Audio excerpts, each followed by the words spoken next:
or should I say, welcome in, come on in, to the Wandering Pen Podcast. I'm Christine Musser, the host. And I am so happy you're here to kick off season 3 with me. I'm really excited about the conversations ahead for this season. It's going to be stories from people about places, survival, creativity, music, how art revitalizes communities, and of course, the resilience. This season, I will explore with my various guests how ideas take shape in our communities through history, storytelling, and the work people do every day to make a difference. My guests will include artists and authors and writers and musicians and dreamers. An actor who played an extra in the movie Gettysburg 1863, a historian who gives tours and talks at Gettysburg about Civil War medicine. I'm so excited. It will be an exciting season, one that you will not want to miss. So go ahead and press that button on your favorite podcast platform and follow. Share the show with a friend. And always, I invite you to write a review. I always want to know what people think of my podcast, how I can improve, what you like, what you don't. So that just helps me to make it evolve better. So now, let's turn the page and get started with my very first guest of the season.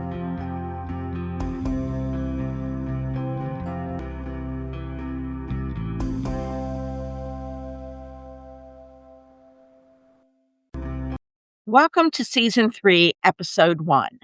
Today's episode took place on Tuesday, March 3rd, 2026. My guest is Sarah Merritt, Senior Director, Community Development, Commonwealth of Pennsylvania. Welcome, Sarah, to the Wandering Pen Podcast. I'm so happy to have you here and looking forward to our conversation. But before we start, I would like you to share some of your background and what it is you do. Sure. Well, thanks for having me, Christine.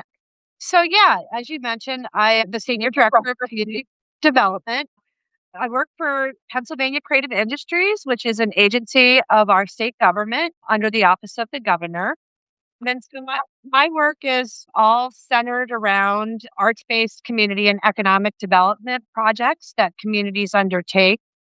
But just to backtrack a little and give you some of my background, I was born in Connecticut, but I consider Western Pennsylvania my home, Oil City, Pennsylvania specifically, in Venango County.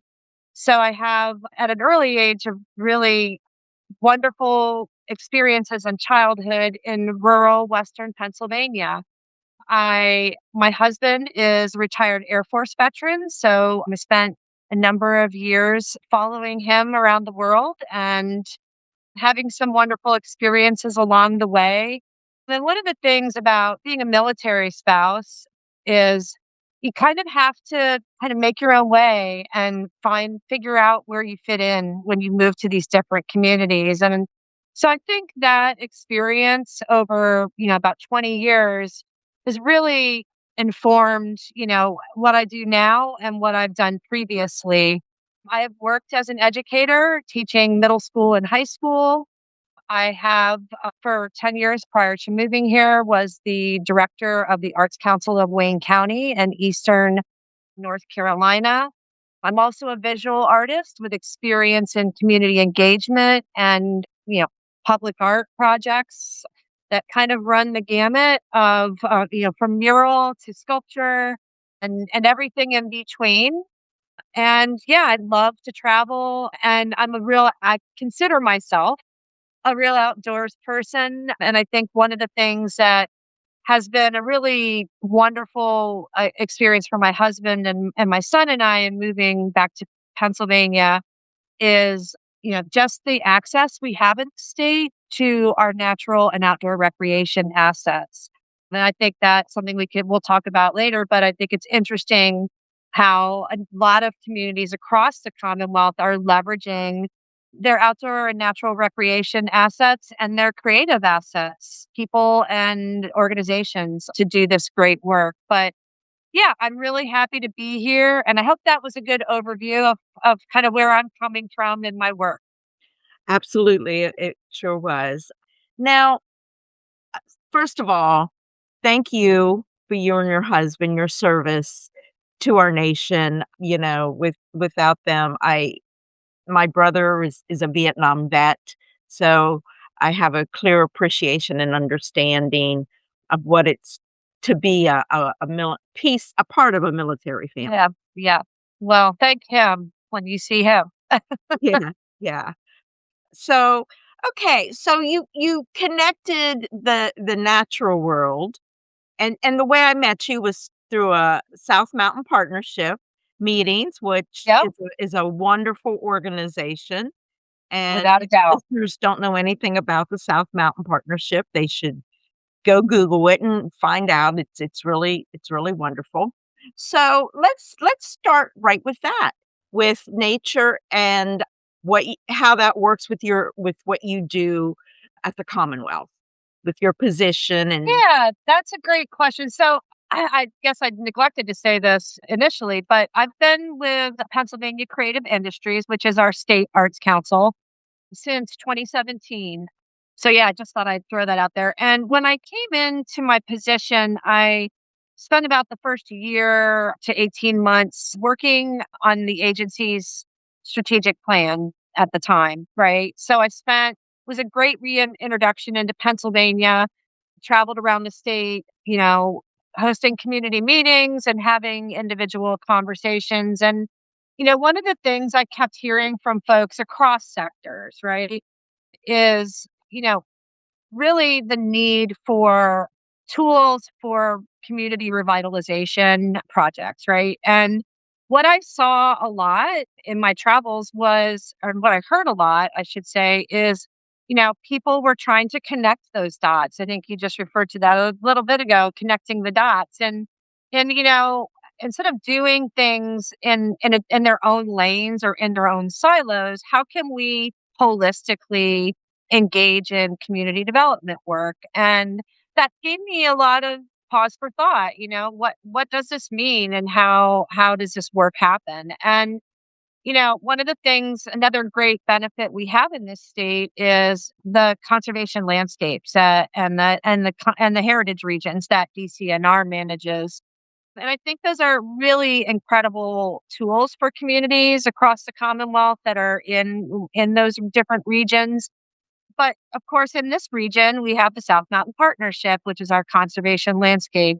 It does incredible work. And I started going to their meetings because I wanted to meet people working in the space of, natural resources, outdoor recreation, conservation and preservation, all of those things.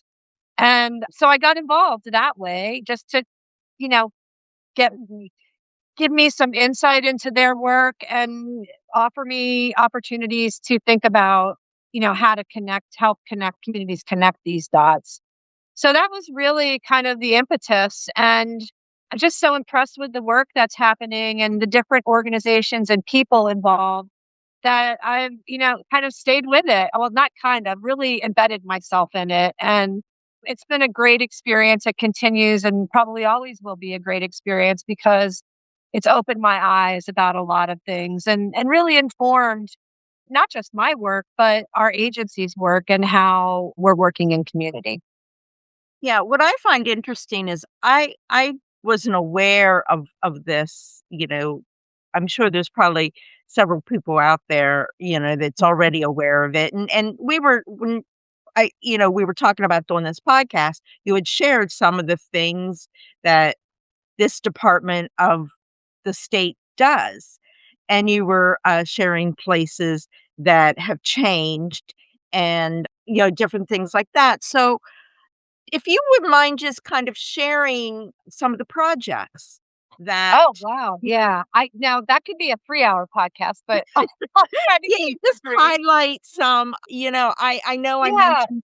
mentioned, I've seen a couple, places with, where the arts have inter where the arts have changed an area, but they Mhm, weren't necessarily, I guess, done by your department, but mhm. so go ahead and name some places that just come to mind and, and why and, Yeah. Yeah. So, I mean, well, I I love all of the different projects, and I'm not just saying that to be diplomatic, but just to give some examples of how some communities, and this is happening outside of the programming that I work in, the program area that I work in arts-based community and economic development.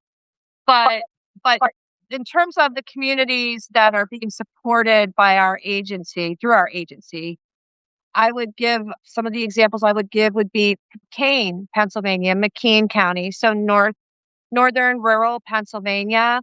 That's a really interesting project. It's very multifaceted. It includes public art.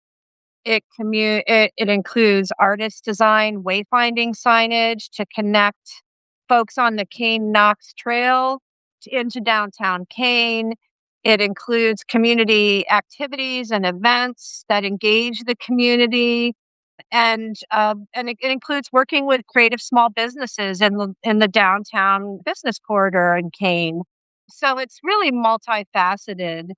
And another example I would point out would be one of the completed projects in Meadville and Crawford County, which was the activation of a vacant kind of was a parking lot in downtown Meadville that hadn't didn't have a lot of use, but was just kind of sitting in the middle of this really nice little downtown. That parking lot was removed and turned into a community green space. This green space is surrounded by murals, and it has a community stage in it. And it's, effectively a community park or parklet. And then throughout the year, the partners in the project host community activities and events from, music performances to movie nights. But it's really become a community gathering space. And I think an interesting component of that project is how the folks in Meadville were able to leverage funding from our Creative Communities initiative, which supports these kind of projects. And they received a large grant from the Department of Conservation and Natural Resources. And through that grant, they were able to do some of the infrastructure work, including plantings and some of those sort of things, for the park part of it, right? So it was really great to see how they were able to marry these two support programs for this project. And I think, in terms of that project, and an interesting thing to notice how it's kind of like motivated or spurred on further development in downtown Meadville. So that's another great example. I think, when I say that, the one thing I would point out, something I think a lot about, you know, pretty much every day in my work is, we talk about leveraging creativity and arts and culture and community revitalization. And I think one of the things that sometimes artists and arts administrators and folks get accused of is, and sometimes different folks doing this work, not just the creatives, but there is this danger of the artists or the creative people come in and make a place or help, not make a place, but revitalize a place. But then through that revitalization, they get displaced because they can no longer afford to live or work there for whatever reason. So yeah, effectively, there are times when, this work is great, but then it moves people out that were really the impetus of the work. And I think that's a space I'm thinking very meaningfully about right now is, how do we provide communities with the tools to do this revitalization work, but then also ensure that the people that are that made it happen, right? The real impetus Mhm. and the assets, that they can still stay in that place and enjoy the fruits of their labors, and that these places are affordable and inclusive, right? Mhm. So I just wanted to put that out there because it's something I've been thinking a lot about. I think about it all the time, but even more so, recently, it's something that as an agency we've been talking about as well. But yeah, to give, I don't know, a couple of other examples, we have a project right now in University City. And so in Philadelphia, University City is kind of surrounded by or embedded in Drexel and UPenn's campuses, right? So that area this is, I guess, a good segue, is people are being displaced in those neighborhoods, right? In the Powelton and Mantua neighborhoods because the universities, of course, are growing. And so, this project that's currently being funded is led by Drexel University through their Writers Room, which is a nonprofit organization that engages faculty and students of Drexel with community members in the Mantua and Powelton neighborhoods. And what this project started out as initially was a way to, get folks together to write together, to, just get to know each other through creative writing practices and other creative activities. But what came out of that project was the need to really think about and address displacement of folks living, long-time residents who are aging, that had lived in those neighborhoods for decades, generations, even their whole lives, who were slowly being pushed out because of development. And so from this creative writing collaborative project grew a housing development that is now a $62 million project that includes a grocery store and was a food desert, affordable housing, opportunities for residents to live and purchase their properties in their neighborhood. So yeah, I think that's a really interesting example of how this, creative placemaking work can inform projects, much larger projects as well. Yeah. There was a couple things that you mentioned here that I made note of.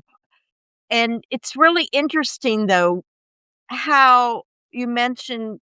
So, what I'm hearing you say is that the project, it's more than just the arts, the making it look pretty, so to speak, or nice, places to you think beyond or outside the box, so to speak, which can be cliched, but could you think beyond?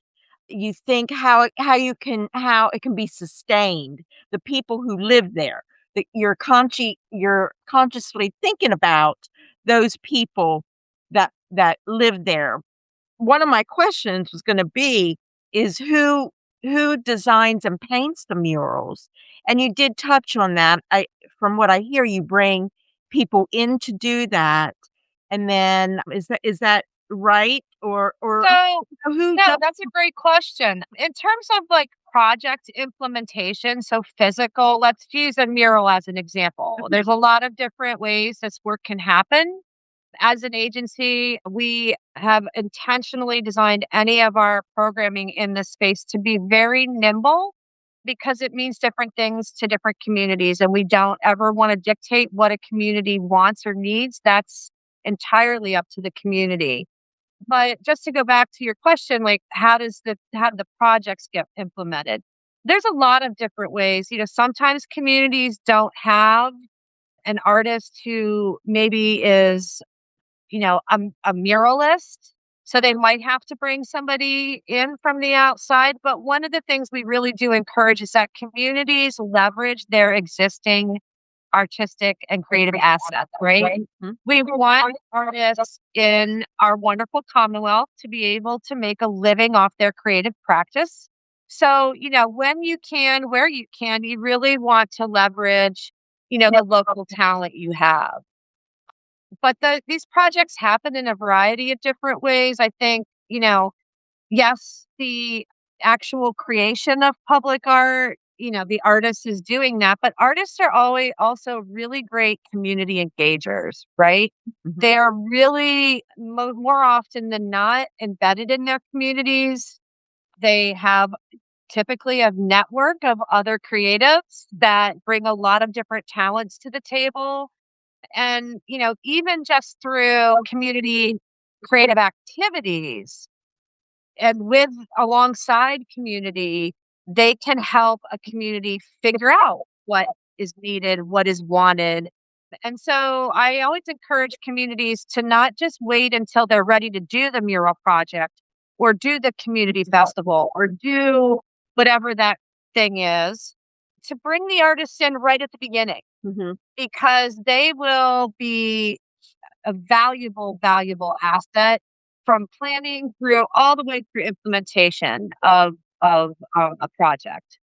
So they are just a really incredible asset. And I just encourage communities to take the time to learn about those folks that are in your community. Oftentimes we find, and I know this too, because I'm an artist as well, oftentimes it's easier to get work outside of your community than it is inside of your community. And so, yeah, I just encourage folks doing this work or thinking about it to just really get to know who's in your place, who's doing the work, who's making the things, and, do it, you kind of who can help you in this work that you're thinking about. Mm-hmm.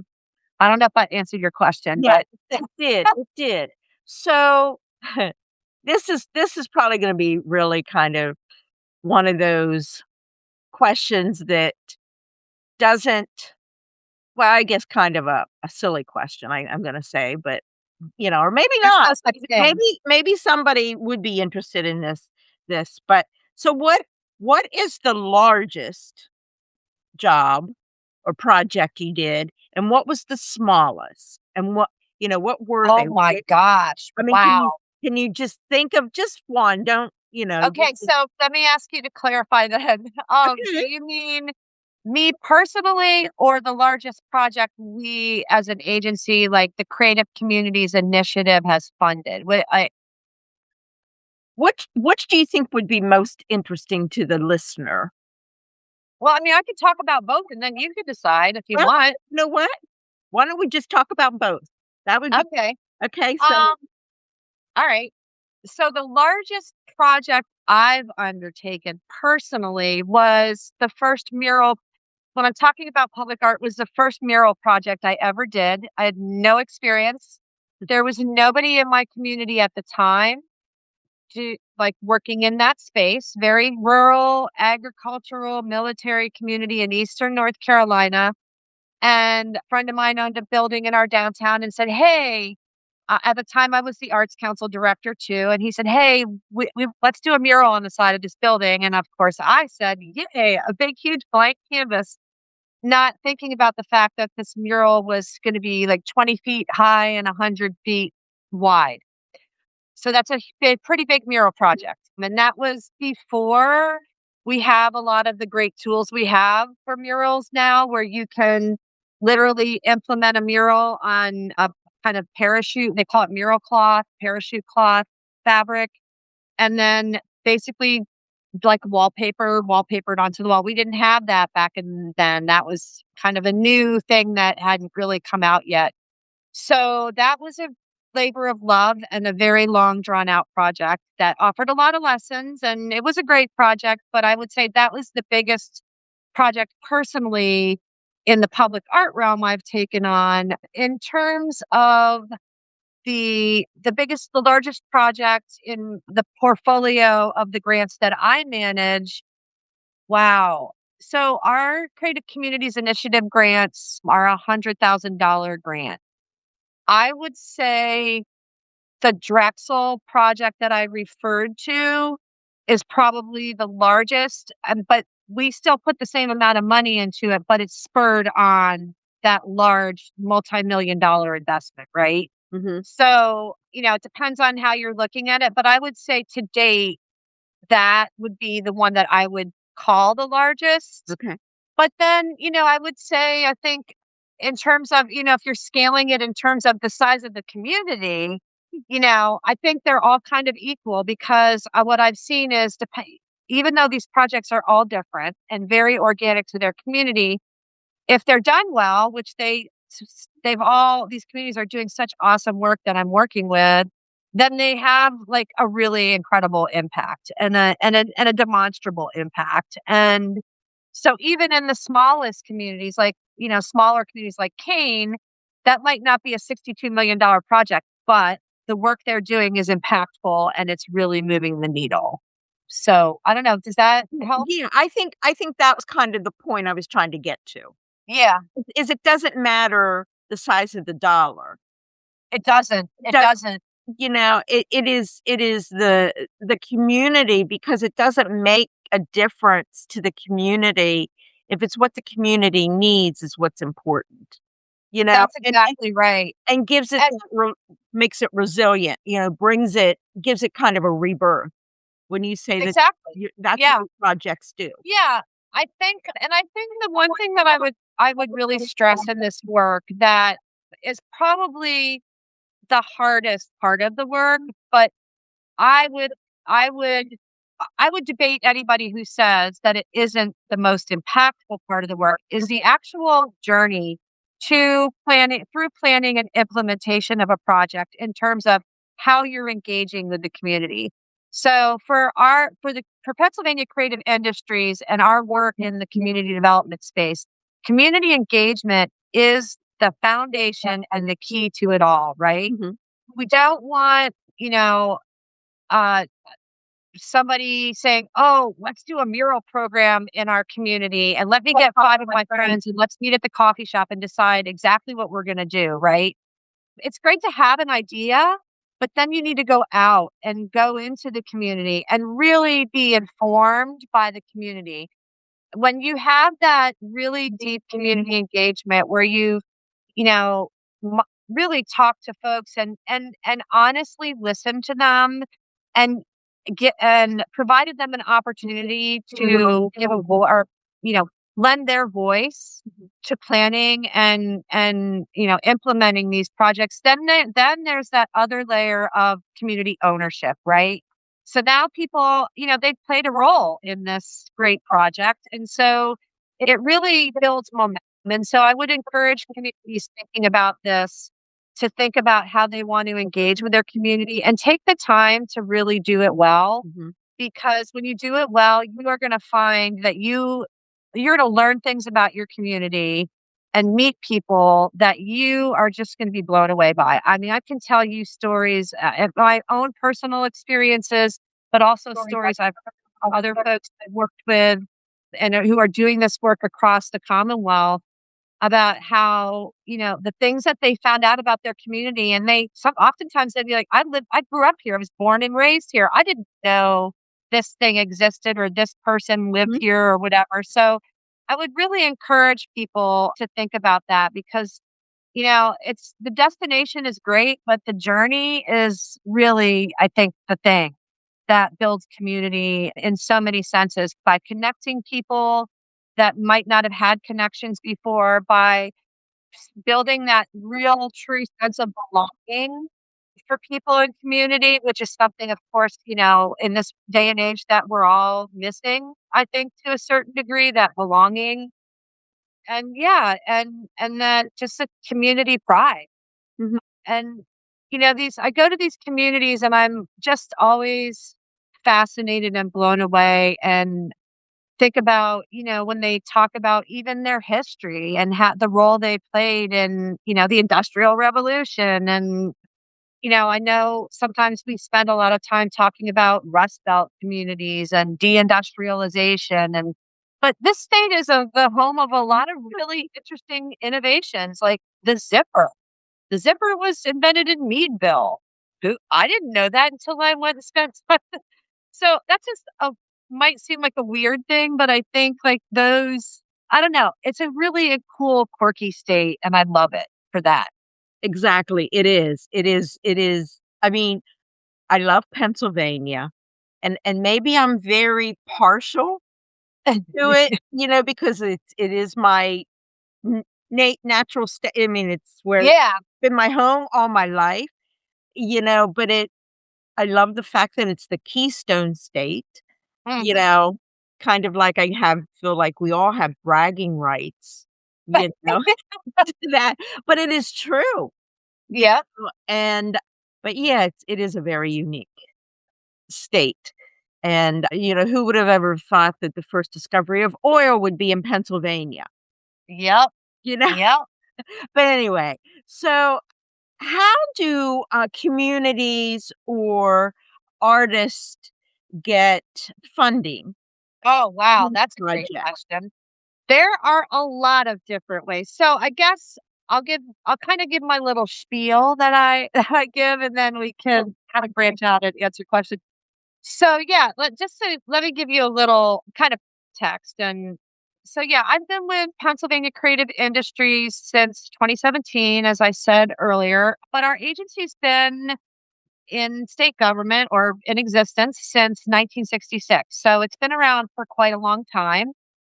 And y- people would know it as Pennsylvania Council on the Arts. So we are currently in a transition phase because what we recognized in our current strategic planning process in talking again to folks across sectors around the state, talking to artists and arts organizations and creative small business owners was, we recognized that we needed to really think meaningfully about holistically supporting Pennsylvania's creative sector. And so when I say Pennsylvania's creative sector, I'm talking about the $30 billion sector in the state of Pennsylvania. And that's a 2023 number, $30 billion that comes out of the Bureau of Economic Analysis, which is a federal government agency. But, we realized that, yeah, we needed to y- work on resources to provide creative small business owners, individual creative entrepreneurs, so freelance artists and what some people call gig workers, as well as the nonprofit organizations doing the great work, right? So, and then thinking about the role of the creative industries in workforce development, for example. So, when I talk about this large $30 billion sector, people might be thinking, oh, I'm thinking of the arts. Yes, it does include all of the things that we know, right? Opera, art museums, arts councils, dance companies, all of the things that we think traditionally that make up the arts. But the sector is much broader than that because it does include folks like you, Christine, media, content creators, right? Designers, architects, marketing, digital design, like gaming. It really runs the gamut. And I think one of the things we're really fortunate in this state to have because of our really innovative industrial history is this spirit of creativity and innovation. And so I think that has really fostered very innovative projects across the Commonwealth and people, artists, and creators that are really innovative in their work. And, I can name a lot of different folks doing this interesting work. But to get back to your question, how do we support? Well, we provide general operating support grants for arts organizations across the Commonwealth. So that's an area, general operating support grants, that's not a project grant. That is, you can use that for ongoing operations, right? So that's one area that we support. We support creative entrepreneurs. So, we again, as I referenced earlier, we're in the business of making sure that creatives can make a living off their creative practice, right? And when I say make sure, that probably isn't the right term to use. We want to support folks, right? And so, because that whole paradigm or stereotype of, artists as starving artists, that certainly that needs to go away, right? That needs to go away because Absolutely. the truth is, it is definitely doable. And as a sector, the creative sector really needs to kind of like let's leave that behind and change that narrative and that way of thinking. And so yes, we have the Creative Entrepreneur Accelerator program that supports creative small businesses. And along with that, we have a Creative Business Loan Fund. And both of those programs are, kind of they came out during the pandemic and they've really moved the needle in how we're supporting creative folks working in those spaces. So that's a great program. We have some new programming coming about around in how we're supporting arts and education, right? Because we all recognize that that is very important. And it's something that is, I think, about 92% we figured out of our general operating support grantees. So the arts organizations that we're supporting with general operating support funding, about 92% of those organizations are also working in the arts education space as well. So we recognize that that's really important.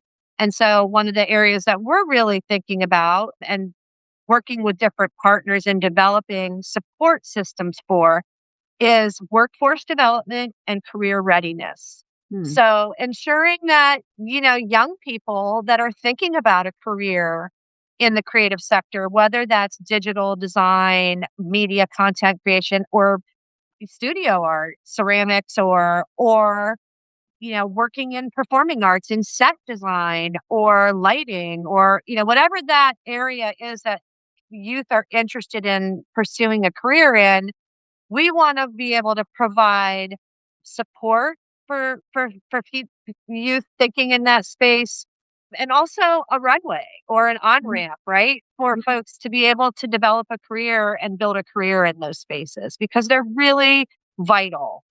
Often we see the people on the stage or the people, front of house or front and center, but we don't see those really critical people working behind the scenes as well. Right. So that career readiness space is an area that we're thinking very intentionally about. But additionally, beyond that, the workforce development space. So even mid-career folks that decide, you know what, I think I'm ready for a career change. And so we're thinking about that as well. And there are a lot of great organizations across the state working in that space in different industries that we're talking with and thinking things through with. So that's an exciting new area that there'll be more to come on as well. Yeah. I don't know if that answered your question. Yeah, and the first thing that came to my mind as you're doing that, I have a personal connection with someone who is in college right now, hoping to be a score writer for movies or That's TV or interesting. whatever. So, would he if once he graduates from college from he's in Nashville right now going to college. Well, Would that's a good place to go to college if you want to work in that space, I think. Yeah, but I'm not so sure he's gonna be guaranteed anything in that. Yeah, But I but think if he comes I back think here and, wants to do some scoring, would he yeah, I think like one of the things I would say is yes, one of the and I guess a component of that kind of career readiness workforce development that we're thinking about, because this is what we've heard from folks is, we have these young people with these really creative, innovative, they're doing really creative, innovative work. Then they go through school and leave, and then they leave, right? We Mhm. want them to stay. So that is one area that we're thinking about is how can we connect folks to these opportunities, when they're ready to get out into the workforce. Yeah. So that's another area. And I know, we have worked as an agency, very intentionally over the last 8 to 9 years in building interagency relationships, Mhm. which has been really great. I have a colleague that's done some really incredible work with the Department of Labor and Industry. We've had, we've collaborated with the Department of Conservation and Natural Resources on some different projects and Department of Community and Economic Development. So yeah, we're really working with those folks to think about that. Okay. This is great and a lot of information. And, Sarah, if the listeners want to reach out to you or check out the funding choices that may have, can you share that information here? It will also be in the information Yeah, information for the podcast. yeah. Let me just make sure. Okay. So, so if they want to email me, people are welcome to send me an email and just know, like, if I don't have an immediate answer to their question, I will certainly connect them to my colleague who's working in that area. But they can email me at skmerritt@pa.gov, or they can check out our website, arts.pa.gov, and then that lists all of our grants. And what I would encourage folks to do is just kind of keep an eye on the website, because there's a lot of really great stuff that we're working on. We're just in the kind of between early and middle stages of a transition into this, more holistic work. And so there'll be new things coming that I think are going to be great tools for artists, arts organizations, and community folks to leverage as they're doing this work. And yeah, I mean, I think, we're a small agency. There's only 10 of us on staff, but I like to tell everybody we're small but mighty. And we're really interested in hearing about what people are doing and what people are thinking, and, having conversations about how we can collaborate and support that work. That's great. That's great, Sarah. I am so glad that you joined me here today, and it was so informative. And I really, as a gig worker, freelance Yes, you're an artist, example. whatever, writer, whatever, podcaster, but I enjoy what I do. But anyways, thank you so much. It was just all so informative, and I enjoyed it. And for all those listeners out there who are creatives, check out the website, contact Sarah. I know she'll help you if she can. And in the meantime, if you enjoyed this podcast and you know someone who would benefit from it, please share it and write a review, and keep listening and keep creating. Thank you very much for listening. Right. Till next time.